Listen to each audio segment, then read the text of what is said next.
राधे राधे दोस्तों, स्वागत है आप लोग का हमारे YouTube चैनल सनातन की जानकारी 24 में। दोस्तों, सनातन धर्म के धर्मशास्त्रों में बहुत ढेर सारी अचरज भरी कथाएं हैं। बहुत से देवी देवता, नाग, गंधर्व, किन्नर और मनुष्य थे जो भगवान से वरदान लेकर मनुष्यों, देवताओं और भगवान को भी आतंकित करने का प्रयास करते थे। ऐसे ही एक बहुत रोचक कथा है एक शक्तिशाली नाग का जो भगवान शिव को भी बंधक बना लिया था। दोस्तों, पूरी कथा जानने से पहले वीडियो को लाइक करें और चैनल पर नए हैं तो चैनल को सब्सक्राइब करें तथा बेल आइकन की घंटी जरूर दबाएं। बहुत समय पहले की बात है जब पृथ्वी पर अधर्म और धर्म का संतुलन बना हुआ था। देवता स्वर्ग में शासन कर रहे थे और धरती पर ऋषि और मुनि अपने यज्ञों और तपस्याओं में लीन थे। लेकिन काल चक्र के परिवर्तन से एक ऐसा समय आया जब सृष्टि में एक महान विनाशकारी शक्ति का जन्म हुआ। यह शक्ति किसी साधारण असुर या राक्षस की नहीं बल्कि एक महाशक्तिशाली नाग का था जिसका नाम था अनंतकाय।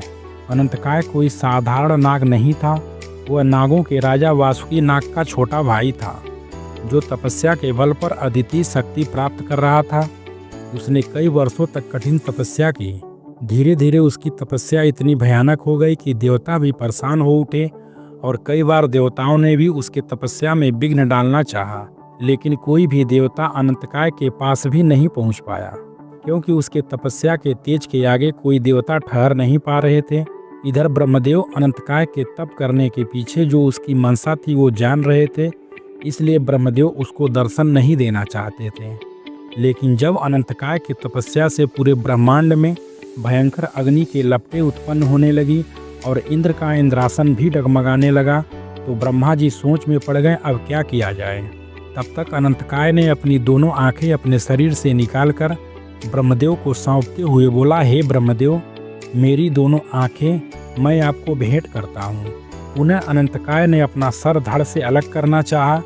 इस पर भगवान शिव ब्रह्मदेव के सामने प्रकट हुए और बोले, हे परमपिता ब्रह्मा, आपको अनंतकाय को दर्शन देना होगा, नहीं तो उसके तपस्या की अग्नि से पूरा ब्रह्मांड जल उठेगा।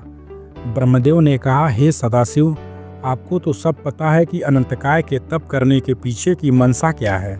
इस पर श्री सदाशिव ने कहा, आप किसी के मेहनत और तपस्या का फल कैसे नहीं देंगे? अगर आप ऐसा करते हैं तो तपस्या का कोई मतलब नहीं रह जाएगा।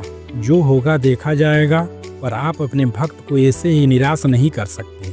तब ब्रह्मा जी को अनंतकाय को दर्शन देना ही पड़ा और ब्रह्मदेव बोले, हे अनंतकाय, आपको कौन सा वरदान चाहिए? अनंतकाय ने कहा, हे परमपिता, आप मुझे अमर कर दें। इस पर ब्रह्मदेव ने कहा, अनंतकाय, आपका जन्म हुआ है इसलिए आपको अमरता नहीं मिल सकती, आप कोई और वरदान मांग सकते हैं। इस पर अनंतकाय ने कहा, मुझे आप अमरता नहीं दे सकते, आप मुझे मृत्यु दे दें। इस पर ब्रह्मदेव सोच में पड़ गए और बोले, हे अनंतकाय, मैं आपको एक दिव्य अंगूठी देता हूँ, जब तक ये अंगूठी आपके पास रहेगा आप अमर रहेंगे। अनंतकाय ने ब्रह्मा से कहा, हे ब्रह्मदेव, इतना वरदान काफ़ी नहीं होगा, आप मुझे एक और वरदान दें कि मेरे अंदर ब्रह्मांड की सारी शक्तियाँ मौजूद हों और मैं किसी भी ऐसे देवता या भगवान से न मारा जाऊं जिसके अंदर काम, क्रोध, मोह, लोभ हो। ब्रह्मदेव ने तथास्तु कह दिया और ब्रह्मदेव बोले, हे अनंतकाय, आप अजय रहोगे और आपके विष का सामना कोई नहीं कर पाएगा, लेकिन जब आपका अत्याचार सीमा पार कर जाएगा तो आपको वही मारेगा जिसके अंदर क्रोध नहीं प्रेम होगा। उस समय आपकी अंगूठी भी आपका साथ नहीं देगी। इस पर अनंतकाय ने सोचा, मैं सबको बंधक बना लूँगा और स्वयं भगवान बनकर विधि का विधान ही बदल लूँगा। परंतु शक्ति के साथ साथ उसके भीतर अहंकार और क्रोध बढ़ता गया। उसने संकल्प लिया कि वह समस्त सृष्टि को अपने विष से जकड़ लेगा ताकि देवता और मनुष्य उससे भयभीत होकर उसकी पूजा करें। एक दिन अनंतकाय ने अपने सहस्त्र फड़ों को फैलाया और संपूर्ण पृथ्वी को अपने कुंडलाकार शरीर से जकड़ लिया। उसके फनों से निकले विष ने नदियों को विषाक्त कर दिया, जिससे गंगा, सरस्वती और नर्मदा जैसी पवित्र नदियां भी सूखने लगी। वनों में आग लग गई और जीव जंतु भय से त्राई त्राई करने लगे। सिर्फ पृथ्वी ही नहीं बल्कि स्वर्ग भी उसके कोप से अछूता नहीं रहा। उसके भयंकर विष ने इंद्रलोक को ढक लिया। स्वर्ग की अप्सराएं मूर्छित हो गईं, वायु का प्रवाह रुक गया और सूर्य तथा चंद्रमा की रोशनी मंद पड़ गई। देवताओं ने अनंतकाय के आतंक से बचने के लिए उससे युद्ध करने का प्रयास किया, लेकिन उसकी समस्त शक्तियां व्यर्थ सिद्ध हुईं। अग्निदेव ने उसे जलाने का प्रयास किया, लेकिन उसका विष इतना तीव्र था कि अग्नि स्वयं मंद पड़ गई। वरुण देव ने अपनी जल शक्ति से उस पर प्रहार किया, लेकिन अनंतकाय ने समुद्र को भी विषैला बना दिया। इंद्र ने अपने वज्र से उस पर प्रहार किया, परंतु अनंतकाय ने अपने फड़ों से वज्र को ध्वस्त कर दिया और इंद्र को अपमानित करके स्वर्ग से भगा दिया। अंततः देवता ब्रह्मलोक पहुँचे और ब्रह्मा जी से सहायता मांग ही रहे थे, तब तक अनंतकाय वहाँ भी पहुँच गया और ब्रह्मा जी को धमकाने लगा। ब्रह्मा जी ने अनंतकाय को समझाने का प्रयास किया और कहा, हे अनंतकाय, तू एक महान योद्धा है, परंतु अपनी शक्ति का उपयोग अधर्म के लिए मत कर। यदि तूने अपनी सीमाएं नहीं पहचानी तो तेरा पतन निश्चित है। परंतु अहंकार में डूबे अनंतकाय ने उत्तर दिया, ब्रह्मा, तुमने ही मुझे वरदान दिया था, अब तुम मुझे रोक नहीं सकते। इस सृष्टि में अब सिर्फ मेरा राज होगा। ब्रह्मा जी को क्रोध आ गया और बोले, अज्ञानी, तुम मुझसे वरदान पाकर मेरा ही अपमान करने लगे। तब अनंतकाय ने गुस्से में आकर ब्रह्मा जी को बंदी बना लिया, क्योंकि ब्रह्मा जी के अंदर क्रोध का विकार था। ब्रह्मा जी ने जब देखा कि अनंतकाय पर उसकी चेतावनी का कोई प्रभाव नहीं हो रहा, तो उन्होंने भगवान शिव से सहायता मांगी। भगवान शिव अपने रौद्र रूप में त्रिशूल लेकर प्रकट हुए और बोले, हे दुष्ट, तेरा अंत अब निश्चित है। और फिर शिव जी और अनंतकाय में भयंकर युद्ध हुआ। कभी शिव जी वार करते तो कभी नागराज वासुकी अनंतकाय पर वार करते, लेकिन अनंतकाय को कुछ फर्क नहीं पड़ता। नागराज वासुकी अनंतकाय से युद्ध करते हुए बेहोश हो गए। इस पर शिव जी क्रोधित होकर अपने त्रिशूल से उस पर आक्रमण किया, लेकिन अनंतकाय ने अपने सहस्त्र फड़ों से ऐसी विष ज्वाला निकाली कि महादेव का त्रिशूल रुक गया। हालांकि महादेव अनंतकाय के विष को खत्म कर सकते थे, लेकिन भगवान शिव के क्रोध से अनंतकाय का विष और उग्र होता जा रहा था, इसलिए स्वयं महादेव को पीछे हटना पड़ा। यह देखकर समस्त देवता और ऋषि और भयभीत हो गए। अब केवल एक ही आशा शेष थी, भगवान विष्णु। सभी देवता क्षीरसागर में पहुँचे और भगवान विष्णु से प्रार्थना की। भगवान विष्णु गरुड़ पर सवार होकर प्रकट हुए। उनका दिव्य स्वरूप देखकर स्वर्ग, पृथ्वी और पाताल लोक में नया उत्साह जागा।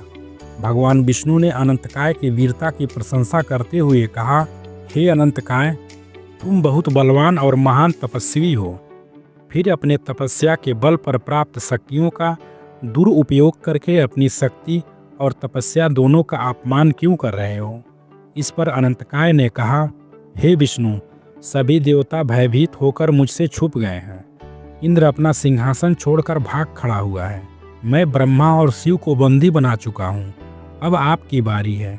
यह कहकर अनंतकाय क्रोधित होकर गरजा, विष्णु, कोई भी देवता मुझे पराजित नहीं कर सकता। अब तुम भी मेरी शक्ति का सामना नहीं कर पाओगे। भगवान विष्णु और अनंतकाय के बीच भयंकर युद्ध छिड़ गया। भगवान विष्णु ने अपनी कौमुदगी गदा चलाया, लेकिन अनंतकाय ने उसे अपनी सहस्त्र फनों से रोक दिया।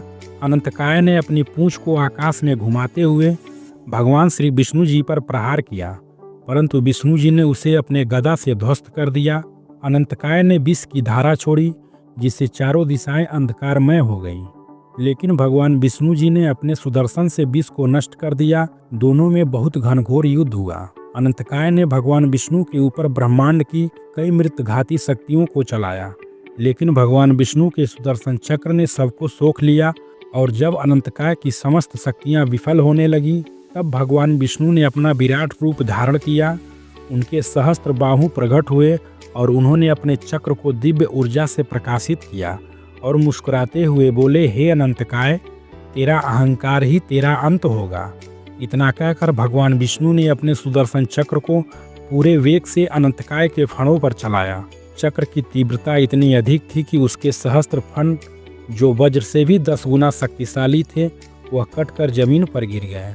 अब एक और समस्या खड़ा हो गया। अनंतकाय के शरीर से निकला विष पूरे वातावरण को और भी दूषित कर रहा था। तब भगवान विष्णु के आदेश से सहस्त्र फनधारी शेषनाग प्रकट होकर सभी विष को अपने अंदर समाहित किए और अब अनंतकाय के शरीर से सारी शक्तियां चीड़ होने लगी। अंततः भगवान विष्णु ने अपने चरणों से अनंतकाय के शरीर को दबाकर उसे पूर्ण रूप से नष्ट कर दिया। उसका विशाल शरीर भस्म में परिवर्तित हो गया और उसकी आत्मा मुक्त होकर भगवान विष्णु के चरणों में विलीन हो गई। अनंतकाय के नष्ट होते ही पृथ्वी पुनः हरी भरी हो गई, नदियां शुद्ध हो गईं और देवताओं ने अपनी शक्तियां पुनः प्राप्त कर लीं। ब्रह्मा, शिव और समस्त देवताओं ने भगवान विष्णु की श्रीमन नारायण कह के स्तुति की। इस प्रकार भगवान विष्णु ने एक बार फिर धर्म की रक्षा की और सृष्टि को विनाश से बचाया। साथियों, हमारी कथा आपको पसंद आई हो तो कृपया हमारे वीडियो को लाइक और चैनल को सब्सक्राइब जरूर करें और बेल आइकन की घंटी जरूर दबाएं। राधे राधे दोस्तों, मिलते हैं आपसे अगले वीडियो में। तब तक के लिए जय श्री राम।